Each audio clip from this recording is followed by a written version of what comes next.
আমাদের গুজিমশাই তো এত শান্ত ছেলে যে একটা জামা দুদিনের বেশি কি 3 দিন, খুব জোর হলে 3 দিন, তার বেশি পরে না। তারপরে কি করা যাবে, পাপার জার্সি ছিল, আমি বের করে এই জার্সিটাই পরিয়ে দিয়েছি। যেই জার্সিটা পরিয়েছি অমনি ও বেলকনিতে যাওয়ার জন্য রেডি হয়ে গেছে। আর কিন্তু এখন চুপি চুপি এতক্ষণ আমার সাথে শুয়েছিল, এখানে আমরা ঘুমাচ্ছিলাম। তো যেই জার্সি পরিয়েছি এখন বাইরে যাবে, আমি আর এটাকে সেলাই করার সময় পাইনি। তো আজকে প্রথমবার ওকে কলারওয়ালা জামা পরিয়েছি, সরি গেঞ্জি, তাও আবার হচ্ছে খেলার সেই যেগুলো হয় ফুটবল ক্রিকেট সব খেলে ওখান থেকে, ওই কী বলে খেলার জার্সি, হ্যাঁ জার্সি, ঘুমই কাটেনি আমার এখনও, তো সেইটাই পরিয়ে দিয়েছি।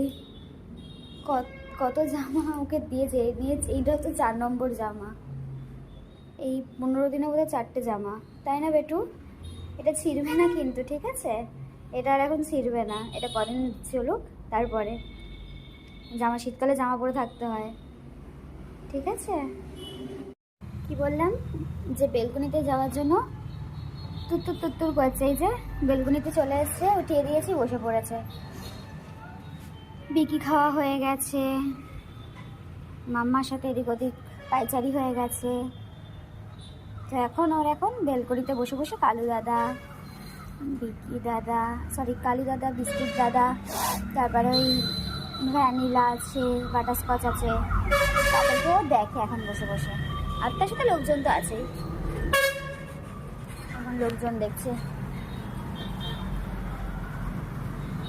চলো টাটা, বুঝি টাটা করে দাও, টাটা টাটা